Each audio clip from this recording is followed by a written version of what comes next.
Welcome to A6 news. నా పేరు శశి. ముందుగా ముఖ్యాంశాలు. యాదాద్రి భువనగిరి జిల్లా మోత్కూరు మండలంలోని పాలాడు గ్రామంలో శ్రీ సీతారామచంద్ర స్వామి వారి దేవస్థాన నూతన పాలక మండలి ఎన్నిక అత్యంత ఉత్సవంగా జరిగింది.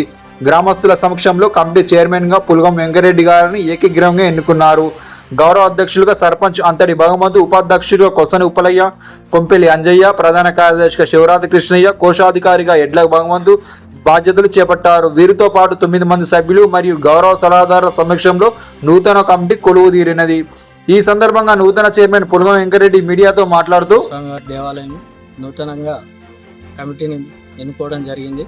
అందులో నన్ను అధ్యక్షునిగా ఎన్నుకోవడం జరిగింది. ఎన్నుకున్నటువంటి గ్రామ ప్రజలకు, భక్తులకు అందరికీ నమస్కారాలు తెలియజేస్తూ, గుడి దినదినాభివృద్ధిగా దాన్ని అభివృద్ధి పదంలో తీసుకొచ్చి ప్రజలలో హిందుత్వాన్ని పెంపొందించడానికి నా శాయశక్తులు కృషి చేస్తానని తెలియజేస్తాను. పాలడుగు గ్రామ సీతారామ పిన్నెల కళ్యాణోత్సవానికి ఒకరోజు ముందుగా నూతన చైర్మన్గా దేవాలయ కమిటీ ఎన్నుకోవడం జరిగింది.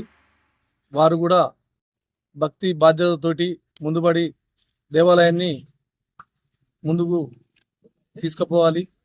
ఇంకా ఏమన్నా మా గ్రామం తరఫున మీకు ఏం సహాయం చేయాలన్నా మా పాలకవర్గం తరఫున, మా తరఫున, గ్రామం తరఫున మేమందరం మీకు సహకారంగా వెనువెంట ఉంటామని మీ అందరికీ ధన్యవాదాలు.